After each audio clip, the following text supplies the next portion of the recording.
ফামান তাবা মিন বাদি যুলমিহি ওয়া আসলাহা ফাইন্নাল্লাহা ইয়াতুবু আলাইহি ইন্নাল্লাহা গফুরুর রহিম। আমার আল্লাহ বলেন, নফসের দুকায় পড়িয়া, শয়তানের ওয়াসওয়াসায় পড়িয়া কোন কোন গুনাহ করেছো, নিজের নফসের উপর জুলুম করেছো, আমি আল্লাহর কাছে তওবা করো, ওয়া আসলাহা, সংশোধন হয়ে যাও, আমি আল্লাহ তোমার তামাম জিন্দেগীর গুনাহ খাতা মাফ করে দিব। গুনাহ যদি আপনি না সরান, গুনাহ না সরিয়া নিজের মুসিবতগুলো যদি সরাইতে থাকেন, নিজের মুসিবত সরানোর জন্য হাজারো যদি চেষ্টা করেন, মুসিবত কিন্তু দূর হবে না, মুসিবত তো দূর হবেই না, বরং মুসিবত আপনার দিকে ধেয়ে আসবে।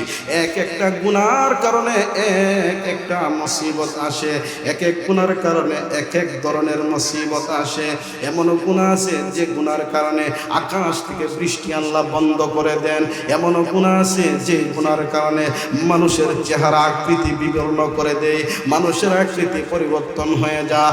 এমন গুনাহ আছে যে গুনার কারণে মানুষের মধ্যে বেশি বেশি ভূমিকম্প হয়, এমন গুনাহ আছে যে গুনার কারণে মানুষের রিজিকগুলো বন্ধ হয়ে যায়। এজন্যই তাফসীরে কিতাবের মধ্যে উল্লেখ করা হয়েছে, পয়গম্বর মূসা আলাইহিস সালাতু ওয়াস সালামের জমানায় একাধারে বৃষ্টি বন্ধ হয়ে গেছে, 40 বছর পর্যন্ত বৃষ্টি হয় না। পয়গম্বর মূসার কাছে মানুষ আসিয়া বলে, আল্লাহর নবী গো, আপনি একটু দয়া করে আল্লাহর কাছে দোয়া করুন যেন আকাশ থেকে আমার আল্লাহ বৃষ্টি দেয়, কারণ বৃষ্টি না হওয়ার কারণে আমরা এখন হাহাকার, পশুগুলো মরে যাওয়ার উপক্রম হয়ে গেছে। আল্লাহর নবী সকলকে নিয়ে মাঠের মধ্যে একত্রিত হইলেন, আল্লাহর কাছে দোয়া করতে লাগলেন, প্রভু আল্লাহ, আকাশ থেকে তুমি বৃষ্টি দাও, আল্লাহ তুমি বৃষ্টি বন্ধ করে রাখলা কেন? সকলে কান্নাকাটি করে দোয়া করতেছে। আমার আল্লাহ ওহী নাযিল করিয়া জানায় দিলেন, ও আমার পয়গম্বর মূসা, এই মজলিসের মধ্যে এমন একজন লোক আছে যে লোকের কারণে আমি আল্লাহ বৃষ্টি বন্ধ করে দিয়েছি। যে লোকটা হলো জিনাখোর, যে লোকটা বিগত 40 বছরের ভিতরে একটা দিনও আমি আল্লাহ কুদরতি পায়ে সিজদা করে নাই, আমি আল্লাহকে একবারও ডাকে নাই, আর শেষ নিয়মিত জিনা করে, ওই লোকটার কারণে আমি আকাশ থেকে বৃষ্টি বন্ধ করে দিয়েছি। আল্লাহর নবী মূসা আলাইহিস সালাতু ওয়াস সালাম উপস্থিত সকলকে লক্ষ্য করিয়া বলে, এখানে কি আসো জিনাখোর ব্যক্তি, উঠো দাঁড়ায় যাও। সেই জিনাখোর ব্যক্তির কারণে আমার আল্লাহ আসমানের বৃষ্টি বন্ধ করে দিয়েছে, এই লোকটা তাড়াতাড়ি এই মজলিস থেকে দূরে সরে যাও। লোকটা আবার চিন্তা করতেছে, হাই, এতদিন পর্যন্ত জিনা করছি, গুনাহ করছি, অন্যায় করছি, কেউ তো জানে না, এবার বুঝে আমার গুনার খবর মানুষে জেনে ফেলবে। কান্না আরম্ভ করছে, ও মালিক, দীর্ঘদিন পর্যন্ত তুমি আমার গুনাহটা চুপায় রাখছো, গোপন রাখছো, আল্লাহ আমার গুনার কথা তুমি কাউকে জানাও না, আল্লাহ তুমি আজকে দয়া করে আমাকে মাফ করে দাও, আর জীবনে অন্যায় করব না, জিনা করব না। আমার আল্লাহর কাছে কাই মনে যখন তওবা করতে লাগলো, আমার আল্লাহ তার তওবাটা এমনভাবে কবুল করছেন, হঠাৎ আকাশের মধ্যে মেঘমালা প্রত্যেকে যেন আসিয়া জমা হইয়া গেল। এবার বৃষ্টি শুরু হয়ে গেছে। আল্লাহর পয়গম্বর মূসা আল্লাহর কাছে আবার বললেন, আল্লাহ, এমন আপনি আমাকে কিছুক্ষণ আগে বললেন এই মজলিসের মধ্যে এক জিনাখোর ব্যক্তির কারণে আপনি বৃষ্টি বন্ধ করে দিয়েছেন, আবার হঠাৎ যেন বৃষ্টি শুরু হয়ে গেছে, বিষয়টা বুঝলাম না। আমার আল্লাহ বলেন, পয়গম্বর মূসা, যে লোকটার কারণে আমি আল্লাহ বৃষ্টি বন্ধ করে দিয়েছিলাম, ওই লোকটার কারণেই আমি আল্লাহ আজকে এখন বৃষ্টি শুরু করে দিলাম। ওয়ামা আসাবাকুম মিন মুসিবাতিন ফাবিমা কাসাবাত আইদিকুম ওয়া ইয়াফু আন কাসীর। আল্লাহ বলেন, তোমাদের উপর যে মুসিবতগুলো আসে, এই মুসিবতগুলো তোমাদের কৃত কর্মের ফল, তোমাদের হাতের কামাই। আমি আল্লাহ তোমাদের অনেক অপরাধগুলো মাফ করে দিই। তোমাদের কৃতকর্মের কারণে তোমাদের উপর মুসিবত আসে, পেরেশানি আসে, আর অনেক অপরাধ আমি আল্লাহ নিজ দয়া গুণে মাফ করে দিই। এজন্যই মুসিবত দূর করতে হলে আগে মুসিবতের কারণ দূর করতে হবে। কারণ মুসিবত এমন একটা জিনিস, মুসিবতের স্বভাব হলো, মুসিবত আসে গুনাহের কারণে। এই গুনার স্বভাব হলো মানুষকে দুনিয়াতে আগুনের মধ্যে নিক্ষেপ করে, আবার আখিরাতেও তাকে আগুনের মধ্যে নিক্ষেপ করে। দুনিয়ার আগুন কি? দুনিয়ার আগুন হলো মুসিবতের আগুন, আর আখিরাতের আগুন হলো জাহান্নামের আগুন। মুসিবতের স্বভাব হলো মানুষকে কষ্ট দেওয়া, মানুষকে দুঃখ দেওয়া, মানুষকে মুসিবতের মধ্যে ফেলা। এটা গুনার স্বভাব। যে যত বেশি গুনাহ করবে সে তত বেশি পেরেশানের মধ্যে লিপ্ত হবে, সে তত বেশি মুসিবতের মধ্যে লিপ্ত হবে। মুসিবতের গুনার স্বভাবই হলো মানুষকে দুনিয়ার মধ্যে মুসিবত দিয়া তাকে আগুনের মধ্যে নিক্ষেপ করবে, দুনিয়ার মুসিবত নামক আগুনের মধ্যে তাকে ফালবে। আর আখিরাতের মুসিবত, আখিরাতের আগুন হলো জাহান্নামের মধ্যে তাকে নিক্ষেপ করবে। এজন্যই মুসিবত থেকে উদ্ধার হওয়ার জন্য কারণ নির্ণয় করতে হবে, কারণ নির্ণয় করিয়া মুসিবত দূর করতে হবে। এবার যদি আপনি মুসিবত দূর করতে চান, কারণ দূর না করিয়া সরাসরি যদি আপনি চান মুসিবত দূর করে দিবেন, সরাসরি কেউ যদি মুসিবত দূর করবে, তাহলে মুসিবত তো দূর হবেই না, বরং আরো মুসিবত ধেয়ে আসবে। সর্বপ্রথম কারণ নির্ণয় করতে হবে, কারণ নির্ণয় করিয়া কারণকে দূর করতে হবে। উদাহরণস্বরূপ, কারেন্টের একটা তার আপনার পায়ের মধ্যে পড়ছে, তো কারেন্টের তার যদি পায়ে পড়ে তো পায়ের মধ্যে শর্ট খাবে, তো পায়ে বারবার শর্ট লাগতেছে। আপনি যদি এই মুসিবতটা এখন হাত দিয়ে সরাইতে চান, তাহলে হাতের মধ্যে শর্ট লাগবে কি লাগবে না? লাগবে। তাহলে পায়ের মুসিবত তো দূর হবেই না, বরং আরো হাতের মধ্যে মুসিবত লাগবে, নতুন করে হাতের মধ্যে কষ্ট দিবে। তাহলে এই মুসিবত দূর করার কারণ নির্ণয় করতে হবে। কারণ কি? যে সুইচ অফ অন আছে, এই সুইচটা অফ করতে হবে। সুইচ অফ করে দিলেই এমনি মুসিবত দূর হয়ে যাবে। আরেকটা সহজ উদাহরণ দিই। একটা পানির কুয়ার মধ্যে একটা বিড়াল পরে মারা গেছে। বিড়ালটা ফসে গলে পানিটা দুর্গন্ধ করে দিয়েছে। আপনি যদি পানিকে দুর্গন্ধ মুক্ত করতে চান, বালতির পর বালতি পানি ফেলতেছেন, বলেন তো দেখি কিয়ামত পর্যন্ত পানি যদি পালেন, পানির দুর্গন্ধ শেষ হবে? শেষ হবে না। কারণ কি?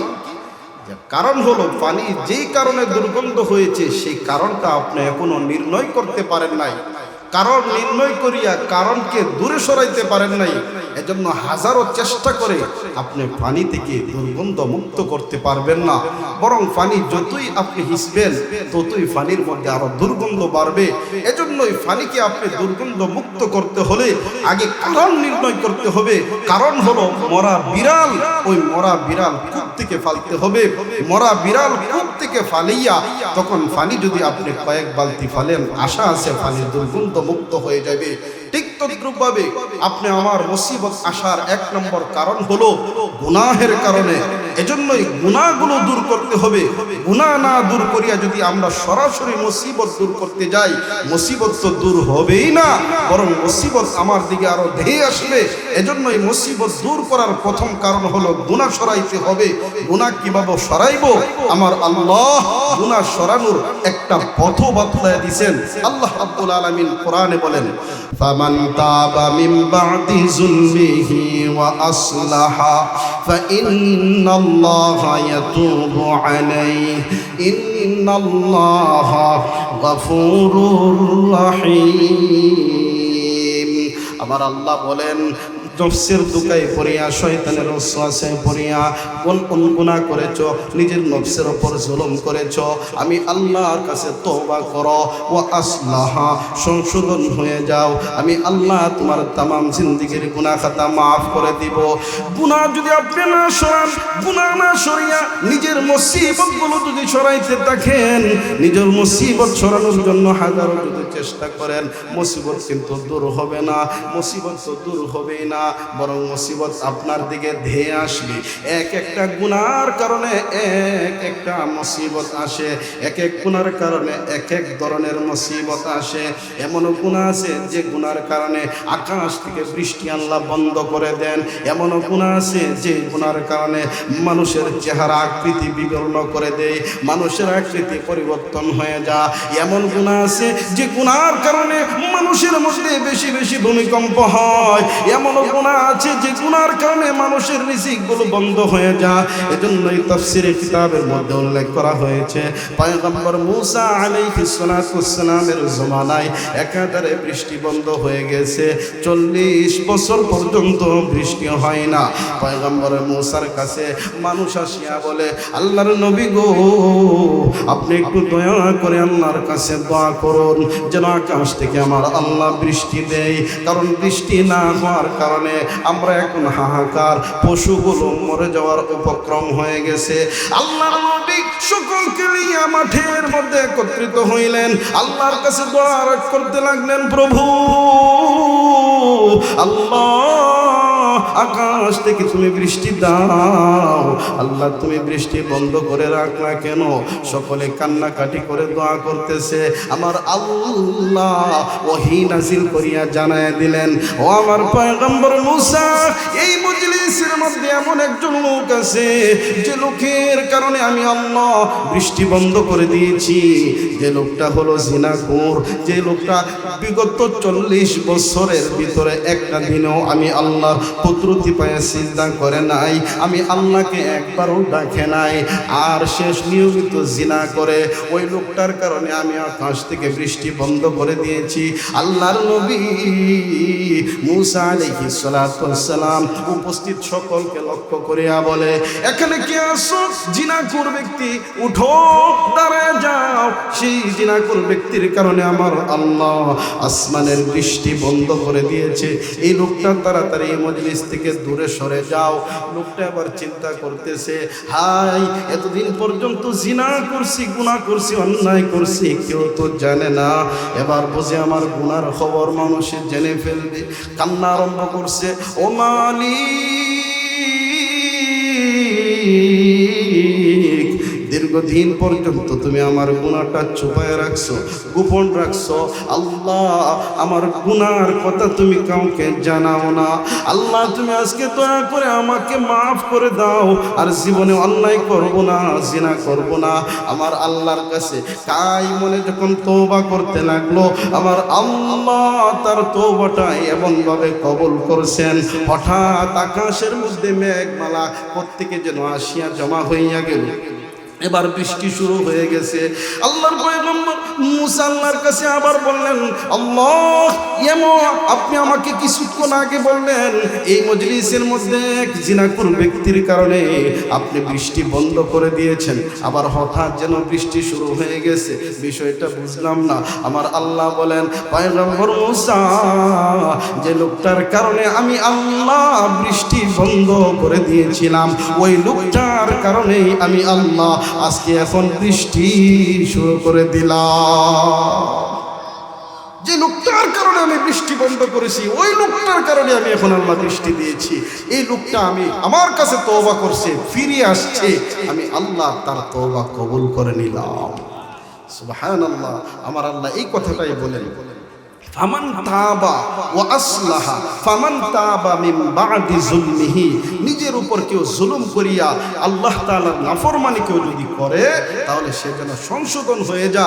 ওয়া আসলাহা, যদি সংশোধন হয়ে যা, আমার আল্লাহ বলেন, তাহলে আমি তোমার সমস্ত তওবাগুলো, তোমার গুনাহগুলো মাফ করিয়া আমি তোমাকে ভূত পবিত্র করিয়া দিব। কারণ আমি আল্লাহ গাফুর, আমি আল্লাহ তাওয়াব। মানুষের গুনাহ ক্ষমা করাটা আমি আল্লাহ পছন্দ করি। তোমার গুনার কারণে আসমান যদি বুঝাই হয়ে যা, ও বান্দা তোমার গুনার কারণে জমিন যদি বুঝাই হয়ে যা, তোমার গুনার কারণে পাহাড় যদি বুঝাই হয়ে যা, আমি আল্লাহ কাহারও পরোয়া করি না। ইন আতানি লাইলান ফাকাবিলতুহু ইন আতানি নাহারান ফাকাবিলতুহু। দিনে যদি আমি আল্লাহর কাছে তওবা চাও, রাত্রেও যদি আমি আল্লাহর কাছে তওবা চাও, আমি আল্লাহ সদা তোমার সামনে আমার কুদরতি হাত প্রসারিত করে রাখছি। যখন আসবে তোমার তওবা আমি আল্লাহ কবুল করব। কোন সুবহানাল্লাহ। লা উবালি, আমি কাহারও পরোয়া করি না।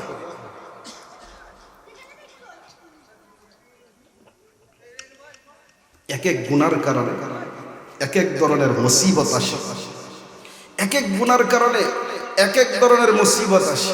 কোন কোন গুনার কারণে আসমানের আল্লাহ বৃষ্টি বন্ধ করে দেন, আবার কোন কোন গুনার কারণে আমার আল্লাহ জমিনে ভূমিকম্প দেন। কিছুদিন আগে ভূমিকম্প হয়েছে না?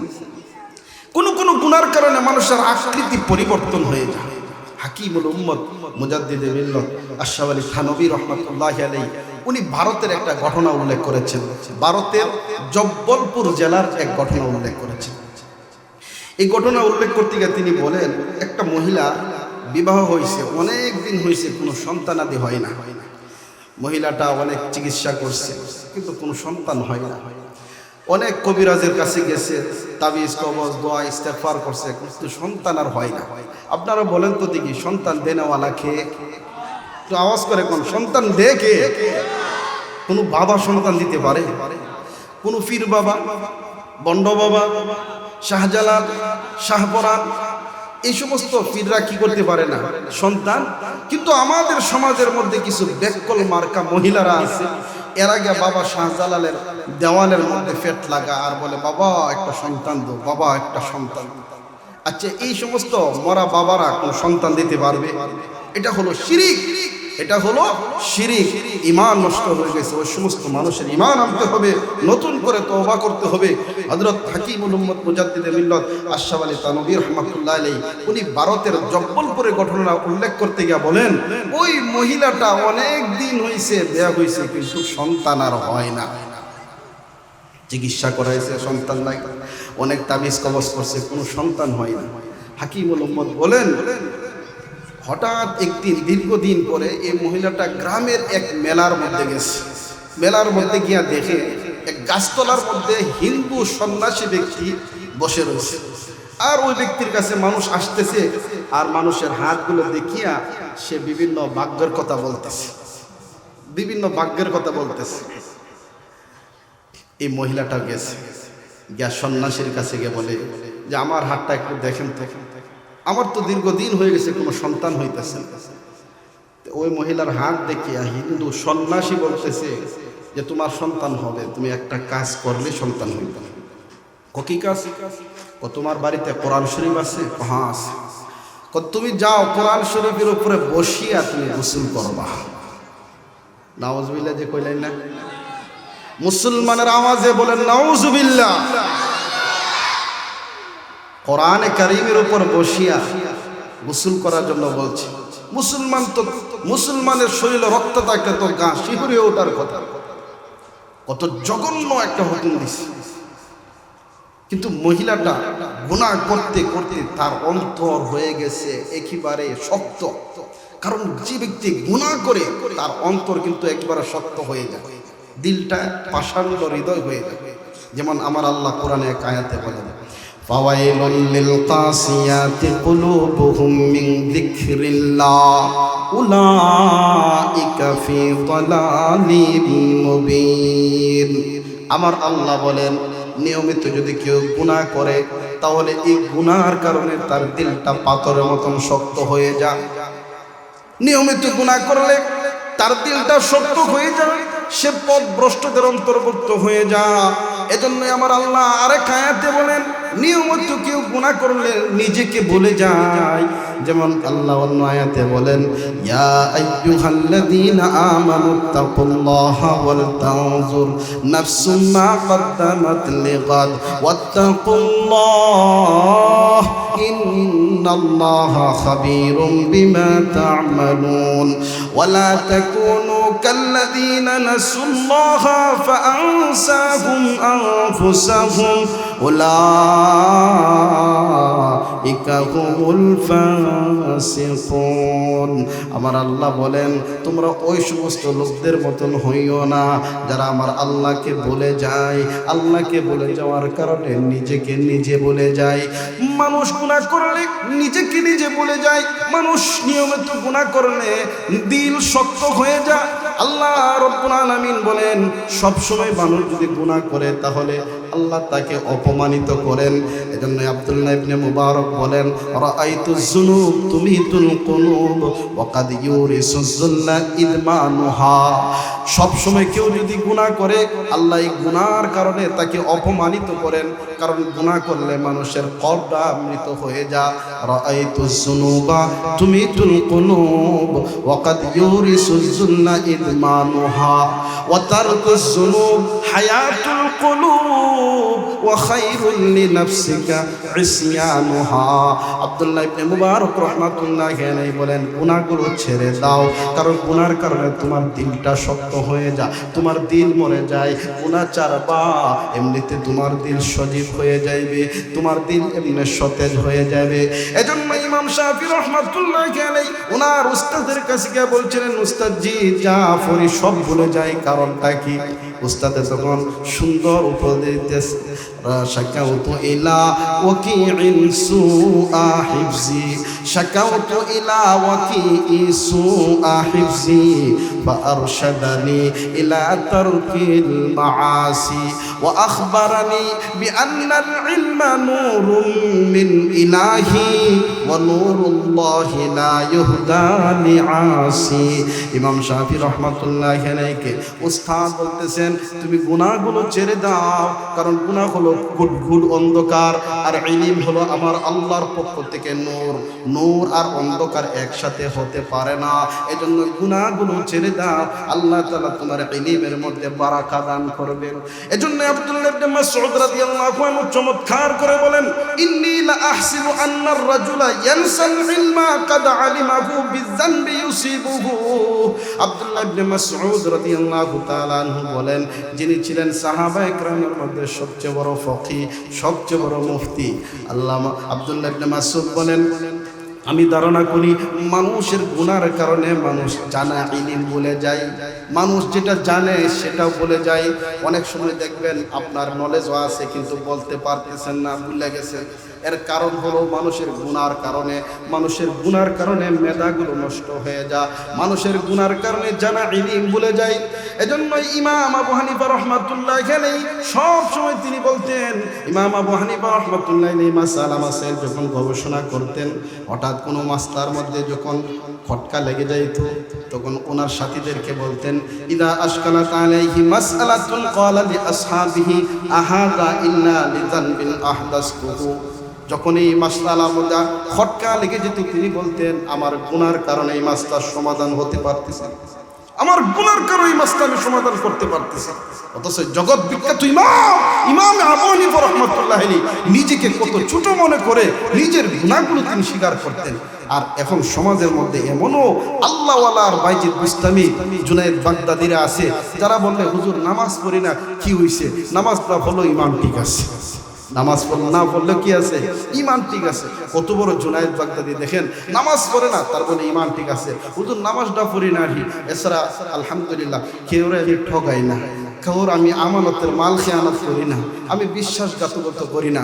আরে মিয়া তুমি নামাজ পড়ো না তাহলে তুমি তো সবচেয়ে বড় খেয়ানতকারী, কারণ যে ব্যক্তি নামাজ পড়ে না তার কাছে আল্লাহর আমানত, যার কাছে 24টা ঘন্টা প্রতিদিন যার কাছে খেয়ানত হইতেছে, তুমি মানুষের আমানত কিভাবে ঠিক রাখতে পারবা?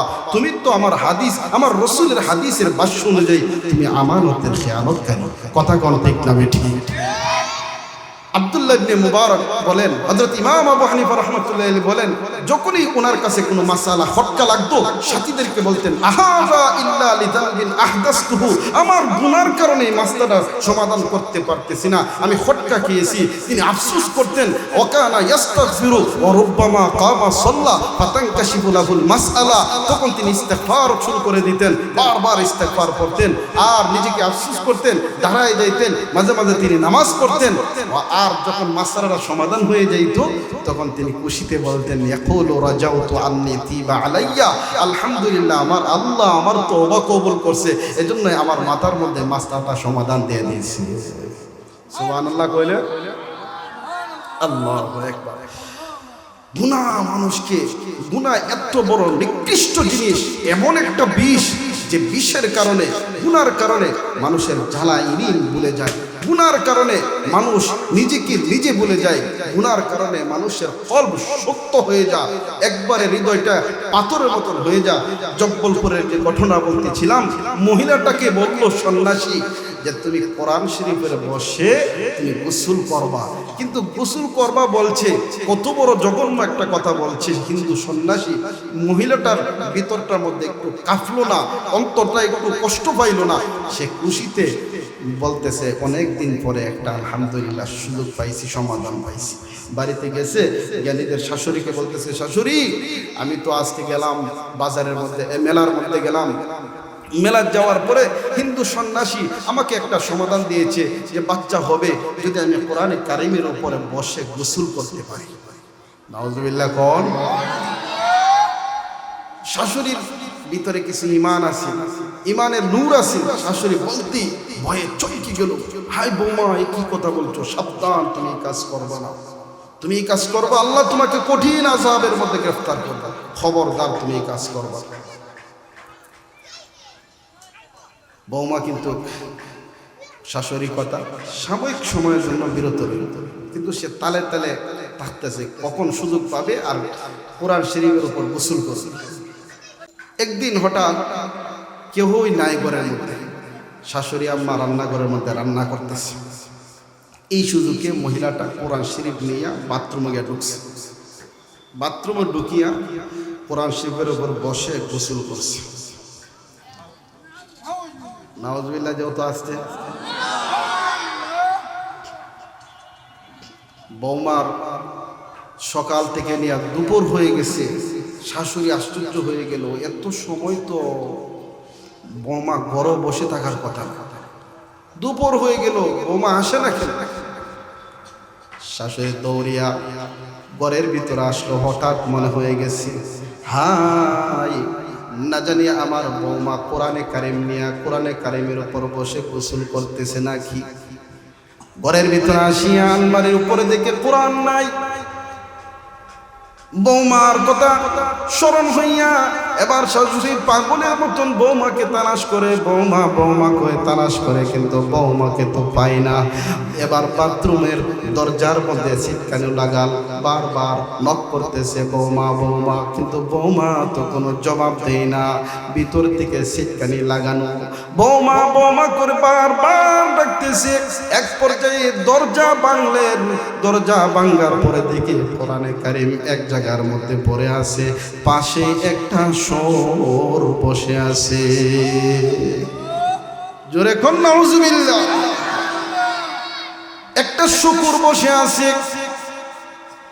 হাকিমুল উম্মত মুজাদ্দিদে মিল্লাত আশ-শাবানী তানবী রাহমাতুল্লাহ আলাইহি বলেন, এবার শাশুড়ি কোরআনে কারিমটা বুকে লাগাইয়া চুমুকাইলেন, মাথাত রাখলেন, এবার কোরআনে কারিমকে সুন্দর করে আলমারিতে রাখলেন।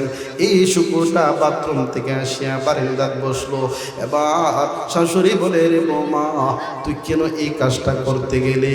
কেন তুই কোরআনে কারিমের সাথে বেয়াদবি করলে? কোরআনে কারিমের সাথে তুই বেয়াদবি করার কারণে এবার তোকে আল্লাহ তাআলা শুয়োরের আকৃতিতে রূপান্তরিত করেছে।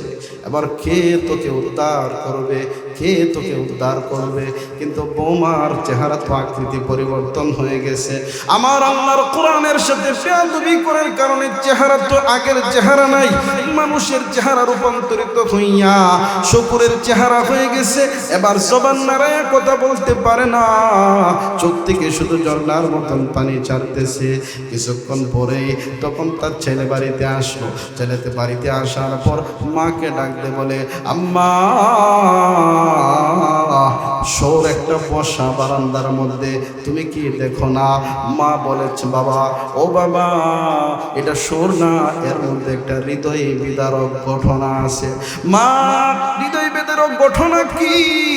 মা তখন বলতে চাচ্ছেন না, বারবার শেষে পিরাপিরি করার পরে ছেলের পিড়িতে মা এবার বলতেছে, রে বাবা, আমার বৌমা এক গ্রামে গিয়েছিল। এক গ্রামে যাওয়ার পরে, মেলাতে যাওয়ার পরে সন্ন্যাসী বলছিল কোরআনে কারীমের উপর বসে গোসল করলে নাকি সন্তান হবে। ওই সন্ন্যাসী দেওয়া প্রেসক্রিপশনে সে গোসল করেছে। আল্লাহ তাআলার গজব চলে আসছে, তার চেহারা বিবর্ণ হইয়া বিকৃত হইয়া সে সর হয়ে গেছে। যেই মাত্র এই কথা শুনছে, এবার স্বামী বন্দুক বার করলো, আলমারি থেকে বন্দুক বার করিয়া তাকে তাক করছে, তাকে হত্যা করে দিবে। মা বলতেছে, বাবা, আমার আল্লাহ যে শাস্তি দিয়েছেন এর চেয়ে বড় আর শাস্তি হতে পারে না, বন্দুক দিয়ে তুমি মারিও না। মা ছেলের হাত থেকে বন্দুকটা নিয়ে নিয়েছে। এবার ছেলে ওই শোরকে তাড়াই দিয়েছে। হাকিমুল উম্মত মুজাদ্দিদে মিল্লাত আশরাফ আলী থানভী রাহমাতুল্লাহি আলাইহি বলেন, শোরটা তখন জঙ্গলের মধ্যে তাড়াই দিয়েছে। পুরাটা জঙ্গলের মধ্যে একদিন, 2 দিন নয়, 3 দিন পর্যন্ত পুরাটা জঙ্গলের মধ্যে চটপট করতে করতে মারা গেছে। এজন্য আমার আল্লাহ বলেন, যাহারাল ফাসাদু ফিল বাররি ওয়াল বাহর বিমা কাসাবাত আইদিন নাস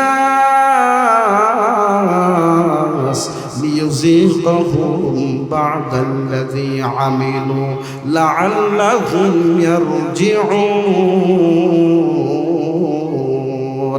আমার আল্লাহ বলেন, জমিনের মধ্যে যত বিপর্যয় হয়, স্থলে জলে যত ধরনের বিপর্যয় হয়, যত ধরনের মুসিবত আসে, যত ধরনের অঘটন ঘটে, সবগুলো হলো মানুষের হাতের কামাই, মানুষের হাতের মানুষের কৃতকর্মের কারণ। আল্লাহ রাব্বুল আলামিন মানুষের ওই কৃতকর্মের কারণে লিয়ুযীকাহুম বা'দাল্লাযী আমিলু, মাঝে মাঝে তিনি একটু স্বাদ আস্বাদন করানোর জন্য মাঝে মাঝে কিছু মুসিবত দেন, মাঝে মাঝে তিনি কিছু পাহাড় নাড়া দেন, জমিনের মধ্যে কিছু ভূমিকম্প সৃষ্টি করে দেন, মাঝে মাঝে আমার আল্লাহ জালেম বাদশাগুলো চাপায় দেন।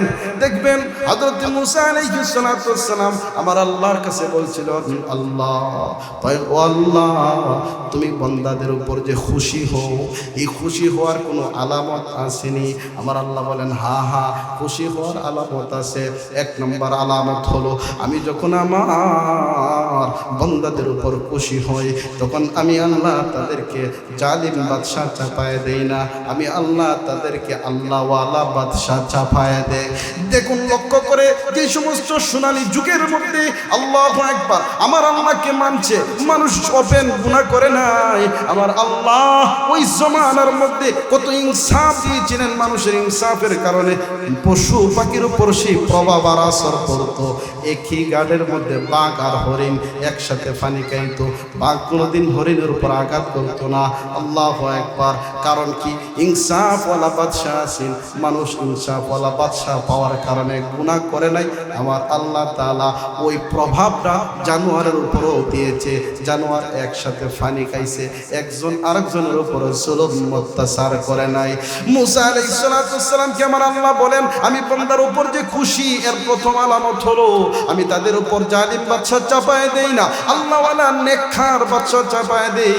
আর 2 নম্বর হলো, আমি আল্লাহ সময় মতো বৃষ্টি দান করি। যখন বৃষ্টির দরকার আমি আল্লাহ তখন বৃষ্টি দেই, যখন বৃষ্টির প্রয়োজন হয় না আমি আল্লাহ তখন বৃষ্টি দেই না। আর যে বান্দাদের প্রতি, যেই মানুষদের প্রতি আমি আল্লাহ খুশি না, ওই সমস্ত মানুষদের প্রতি আমি আল্লাহ জালিম বাদশা চাপায় দেই। কুলুবুহুম কুলুবুজ যিআব ওয়া আলসিনাতুহুম আহলা মিনাস সুকারি।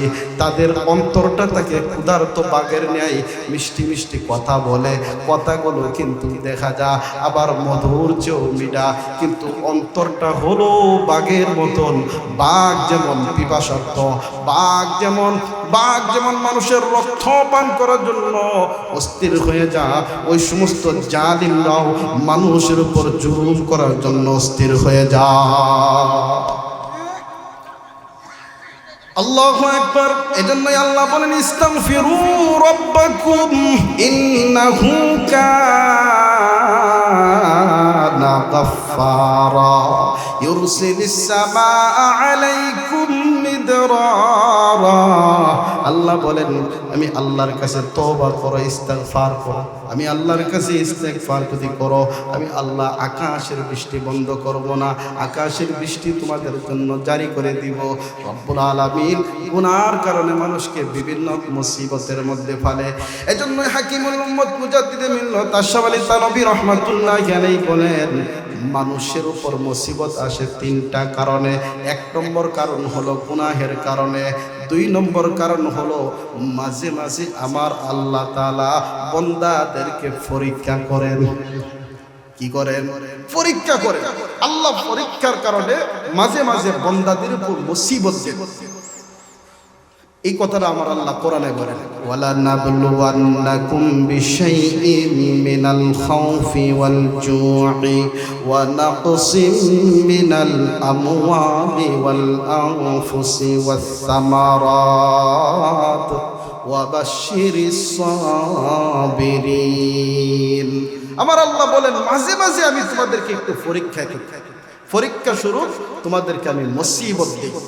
কোনো সময় অভাব অনটন দিয়ে মুসিবত দিই, কোনো সময় তোমাদের নিজের ছোট ছোট মাসুম বাচ্চাদেরকে তোমাদের সামনে আমি তাদের জান কবজ করি, দিয়ে আমি মুসিবত দিই। তোমাদের ফল ফসলাদি একটু হালকা ক্ষয়ক্ষতি করিয়া আমি তোমাদেরকে মুসিবত দিই। আমি আল্লাহ দেখতে চাই তোমরা কারা আমি আল্লাহর উপর সবর আছো, ধৈর্য আছো। এক নম্বর মুসিবত আসার কারণ হলো গুনাহের কারণে। দুই নম্বর মুসিবত আসার কারণ হলো আল্লাহ তাআলা মাঝে মাঝে বান্দাদেরকে পরীক্ষা করে। আল্লাহ তাআলা মাঝে মাঝে বান্দাদেরকে পরীক্ষা করেন। পরীক্ষা যদি উত্তীর্ণ হয়ে যায় আল্লাহ তখন শেষ আয়াতে বলেন, শেষ অংশে বলেন ওয়াবাশশিরিস সাবিরিন। তখন ধৈর্যশীলদেরকে আপনি সুসংবাদ দেন, তাদের আমি মান মর্যাদা বাড়ায় দিই। সুবহানাল্লাহ। হযরত লুকমান হাকিম উনার সন্তানকে নিয়ে এক নবীর সাথে সাক্ষাতের জন্য রওনা করছেন। নবীর সাথে সাক্ষাতে রওনা করছেন। রাস্তার মধ্যে মরুভূমি, বিশাল মরুভূমির মধ্যে হঠাৎ ছেলে এক হাড্ডির মধ্যে ফাড়া দিছে। ফাড়া দেওয়ার সাথে সাথে হাড্ডির মধ্যে ফাড়া দেওয়ার লগে লগে পা বেদ করিয়া হাড্ডি পার উপর দিয়ে বাইরে গেছে। রক্ত, প্রচন্ড রক্ত। লুকমান হাকিম দেখলেন ছেলে চিৎকার করে কাঁদতেছে। নবীর সাথে সাক্ষাতের জন্য রওনা করছেন, এবার বুঝি মুসিবত। আর যাত্রা করলেন না, তিনি যাত্রায় না থামায় দিলেন, তাবু গাড়লেন। ছেলেকে নিজের কুদে বসাইয়া আল্লাহর কাছে দোয়া করতেছেন, আল্লাহ তুমি আমার প্রতি মনে হয় অসন্তুষ্ট হয়ে গেছে, আল্লাহ তুমি আমার প্রতি নারাজ ও খুশি হয়ে যাও, আল্লাহ তুমি আমার প্রতি আল্লাহ রাজি ও খুশি হয়ে যাও। লোকমানে হাকিম ওনার ছেলেও সবর ধরছেন, উনিও সবর ধরছেন। একদিন, দুই দিন, 3 দিন পর্যন্ত মরুভূমির মধ্যে অবস্থান করতেছে। 3 দিন পর পাগড়ি পরিহিত অবস্থা, সুন্দর জামা পরিহিত অবস্থা, হঠাৎ ছেলের কাছে একজন আসিয়া বললে, বাবা তুমি কেমন আছো? ছেলে তো আলহামদুলিল্লাহ ধৈর্যশীল, কারণ ছেলেকে ধৈর্যের সবক তো তিনি দিয়েছেন। ওয়াসবির নাফসা ওয়াসবির আসাবাকা ওয়াসবির নাফসাক ওয়াসবির মা আসাবাক ইন্না যালিকা মিন আজমিল উমুর। ছেলে কিন্তু আগেই তিনি কি দিয়েছেন? সবরের নসিহত দিয়েছেন। ছেলে সবর, ধৈর্যশীল। ছেলে বলছে আলহামদুলিল্লাহ আমি ভালো, সুস্থ আছি। ও বাবা তোমার পায়ে কি সমস্যা? ও পায়ের মধ্যে একটু আঘাত লাগছে, একটা হাড্ডির কারণে আমার পায়ের মধ্যে এই সমস্যা। তো লুকমান হাকিম বলতেছে দেখাও তো দেখি। ওই লোকটা বলতেছে দেখাও। দেখাইছে, তিনি হাত বুলাই দিলেন, আলহামদুলিল্লাহ সাথে সাথে বালা হয়ে গেছে। এবার লোকটা বলতেছে, ছোট মাসুম বাচ্চা, আব্বা কে যেন আমার পায়ের মধ্যে হাত বুলাই দিছে, সাথে সাথে আমার পা বালা হয়ে গেছে। লোকমান হাকিম তাকে জিজ্ঞাসা করতেছে, ভাই দয়া করে তোমার পরিচয়টা দাও, এই মুসিবতের সময় তুমি কে? লোকটা বলতেছে, আমি যেমন তেমন মানুষ না, আমি হলাম সাইয়্যিদুল মালাইকা, ফেরেশতা কুলের সম্রাট জিবরাইল আলাইহিস সালাতু ওয়াস সালাম। এবার লোকমান খুব খুশি, বাপ বেটা দুজন খুশি। নবীর সাথে সাক্ষাৎ করতে গিয়ে নবীর উস্তাদদের সাথে সাক্ষাৎ, সমস্ত নবীদের উস্তাদদের সাথে সাক্ষাৎ। এবার জিব্রাইল বলতেছেন, আরেকটা সুসংবাদ তোমাকে দিতেছি, খুশির সংবাদ। তুমি যে নবীর সাথে সাক্ষাৎ করতে যাইতে রওনা করছিলা, ওই নবীর উম্মতরা এই নবীর উপর অত্যাচার করছে। নবীকে না মানার কারণে, নাফরমানি করার কারণে আমার আল্লাহ 3 দিন পর্যন্ত আযাব আর গজব দিতেছেন। আল্লাহ তাআলা তোমাকে ছোট একটা মুসিবত দিয়ে এখানে আটকায় রাখছেন, বড় মুসিবত থেকে আল্লাহ হেফাজত করছে। সুবহানাল্লাহ। আমার আল্লাহ মাঝে মাঝে আমাদেরকে মুসিবত দেন আমাদের পরীক্ষা করার জন্য, যে আমরা কতটুকু সবরওয়ালা। যদি ধৈর্য ধারণ করতে পারি, অবশ্যই আমার আল্লাহ আমাদের মান সম্মান ইজ্জত বাড়ায় দেন। 3 নম্বর মুসিবত আসার কারণ হলো আল্লাহর অধিকার আছে। আমার আল্লাহর অধিকার আছে। আমরা বাজার থেকে একটা কবুতর কিনে আনি, মুরগি কিনে আনি, আনার পরে জবাই করি। তখন মুরগি কি এই বলার অধিকার থাকেনি, কবুতর এই বলার অধিকার থাকেনি যে আমাকে কেন তুমি জবে করবা। মালিককে তো এই বলার অধিকার থাকে না, আমাকে কেন জবে করবা। তাহলে আমার আল্লাহ তো বাজার থেকে আমাদেরকে কিনে আনছেন, আমার মালিক তো আমাদেরকে নিজ হাতে সৃষ্টি করেছেন। আমার মালিকের অধিকার আছে আমাদেরকে মাঝে মাঝে মুসিবত দেওয়ার। আমার আল্লাহর অধিকার আছে বিভিন্ন মুসিবত দিয়া আমার আল্লাহ মুসিবতে ফেলবেন, এটা আমার আল্লাহর অধিকার আছে। আমার আল্লাহ কোরআনে বলেন, কুতিবা আলাইকুমুল কিতালু ওয়া হুয়া কুরহুন। আল্লাহ জিহাদ ফরজ করে চেয়েছেন, অথচ জিহাদের ব্যাপারে তোমরা অপছন্দ করো। এই বলার অধিকার নাই কেন জিহাদ ফরজ। আল্লাহ আমাদের উপর রোজা ফরজ করে দিয়েছেন, কুতিবা আলাইকুমুস সিয়াম, রোজা তোমাদের উপর ফরজ। এই বলার অধিকার নাই আল্লাহ এত কষ্ট কেন আমাদেরকে দিতেছেন। যুদ্ধের ময়দানে জিহাদ করা একমাত্র যোদ্ধারাই বুঝে কত কষ্ট। মা বাবা সন্তানাদি প্রতিবেশী গ্রাম সব কিছু বিসর্জন দিয়া যুদ্ধের মধ্যে জাপিয়া পড়ে মানুষের লাশগুলো স্তূপ হইয়া রয়েছে। সে লাশের উপর দাঁড়াইয়া যুদ্ধ করাটা কত বড় কঠিন, এই জিনিসটা শুধু একমাত্র ভুক্তভোগী যারা এরাই বুঝে। এত কঠিন আমার আল্লাহ আমাদের উপর ফরজ করেছেন, বলার অধিকার নাই কেন ফরজ করেছেন। সময় শেষ হয়ে যাচ্ছে, এজন্যই কথাগুলো বুঝে নিতেছি। মুসিবত আসে 3টা কারণে। 1 নম্বর কারণ হলো গুনার কারণে মুসিবত আসে। 2 নম্বর কারণ হলো আমার আল্লাহ মাঝে মাঝে পরীক্ষা করেন, পরীক্ষা করিয়া মানুষের মান মর্যাদা বুলন্দ করার জন্য মুসিবত দেন। 3 নম্বর আমার আল্লাহর অধিকার আছে, মাঝে মাঝে মুসিবত দিয়া আমার আল্লাহ মুসিবত দেন, মাঝে মাঝে মুসিবত দেন, মাঝে মাঝে একটু কষ্ট দেন। আমার আল্লাহর অধিকার আছে, কারণ মুসিবত দিয়া তাদের রূহের চিকিৎসা করেন, রূহের উন্নত চিকিৎসা হয়। কারণ মানুষের নাম 2টা জিনিস নিয়ে মানুষ, একটা হলো বডি আর একটা হলো রূহ। বডির যেমন চিকিৎসার প্রয়োজন, রূহেরও চিকিৎসার প্রয়োজন।